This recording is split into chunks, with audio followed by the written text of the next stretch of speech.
본문은 다윗이 밧세바라는 여인을 간음한 사건을 기록하고 있습니다. 다윗은 암몬과의 전쟁이 진행되는 동안 예루살렘에 있었습니다. 그는 저녁에 왕궁 지붕 위를 거닐다가 밧세바가 목욕하는 장면을 보았습니다.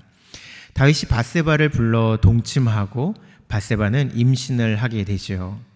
우리 말씀을 읽으면서 좀 더 자세히 살펴보겠습니다. 1절 함께 읽겠습니다. 그 해가 돌아와 왕들이 출전할 때가 되매 다윗이 요압과 그에게 있는 그의 부하들과 온 이스라엘 군대를 보내니 그들이 암몬 자손을 멸하고 랍바를 에워쌌고 다윗은 예루살렘에 그대로 있더라. 1절 말씀에 해가 돌아와 라는 것은 봄이 되었음을 뜻하고 있습니다.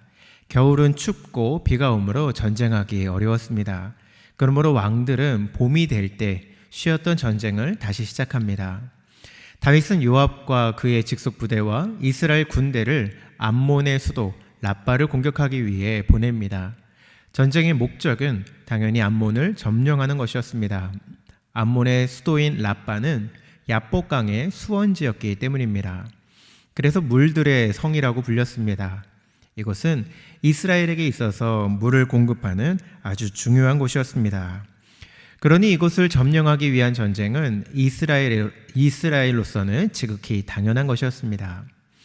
사람들은 본문을 읽으면서 다윗이 전쟁에 직접 참여하지 않고 남아 있었던 것을 앞으로 그가 저지를 죄, 즉 밧세바를 간음한 사건의 원인으로 꼽기도 합니다.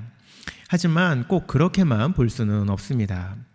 다윗이 예루살렘에 남아 있었던 이유는 왕궁에서 왕으로서 해야 할 업무가 많았을 것이고 또 왕이 직접 출전하는 것을 삼가야 할 때가 되었기 때문으로도 볼 수 있습니다.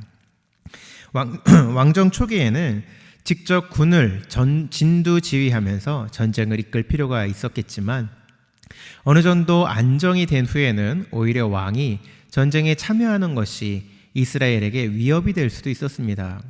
만약에 왕이 전쟁에서 위험에 처하기라도 한다면 그것은 이스라엘에게 훨씬 큰 위험이 될 것이기 때문입니다. 그러면 진짜 문제는 무엇일까요? 2절 말씀 함께 읽겠습니다.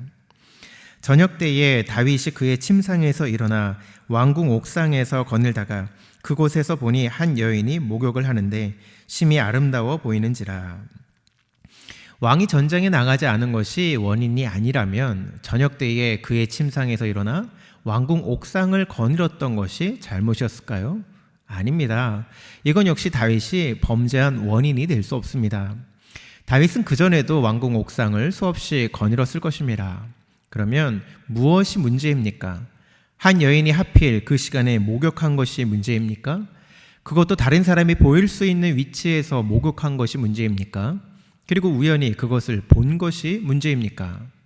아닙니다. 모두가 아닙니다. 이 모든 상황적 요소들이 다윗이 죄를 지은 것을 정당화할 수는 없습니다. 3절 말씀 읽겠습니다. 다윗이 사람을 보내 그 여인을 알아보게 하였더니 그가 아뢰되 그는 엘리암의 딸이요 햇사람 우리아의 아내 밧세바가 아니니까 하니. 문제는 여기서부터 시작됩니다. 다윗이 우연히 본 것에서 끝나지 않고 그 여인이 누구인지 알아보게 합니다. 그리고 4절에 전령을 보내서 그 여자를 자기에게로 데려오게 하고 그 여인과 동침합니다. 혹자는 여인이 자신이 목욕하는 것을 보이게 한 것이 원인이었다고 말하기도 합니다. 하지만 그것은 말도 안 되는 말입니다. 다른 사람의 목욕하는 것이 보여졌다고 해서 그 여인을 간음할 수는 없는 것이죠. 남자들이 범죄하는 이유 중 하나를 여자들이 노출이 심한 옷을 입고 다니기 때문이라고 말하는 사람들이 있는데 이것은 정신나간 말입니다. 다윗의 문제는 그 여인을 우연히 본 것에서 그치지 않고 그 여인이 누구인지 알아보게 하고 또 데려오도록 한 것이 잘못인 것입니다. 유혹의 상황이 생기지 않는 것이 제일 좋겠으나 혹 그런 상황을 맞이했다고 해서 그것 때문에 우리가 어쩔 수 없이 죄를 짓게 되었다고 핑계할 수는 없는 것입니다. 이런 말이 있습니다. 새가 내 머리 위를 지나가는 것을 막을 수는 없다. 하지만 그 새가 내 머리에 둥지를 치는 것을 막을 수는 있다. 어느 순간 유혹이 우리 머리 위를 스쳐 지나갈 수 있습니다. 새가 머리 위를 날아가는 것처럼 말입니다. 그때 우리는 어떻게 해야 합니까? 그 유혹이 내 머리 위에 둥지를 치지 못하도록, 내 마음에 또아리를 틀지 못하도록 쫓아내야 하는 것입니다. 사랑하는 건강의 성도 여러분, 우리 모두는 죄인입니다. 그리고 수많은 죄 가운데 살아가고 있습니다. 죄의 생각이나 죄된 마음이 드는 것 자체를 하나님은 뭐라고 하지 않으십니다. 당연히 그럴 수 있다고 합니다. 왜냐하면 죄인이니까요.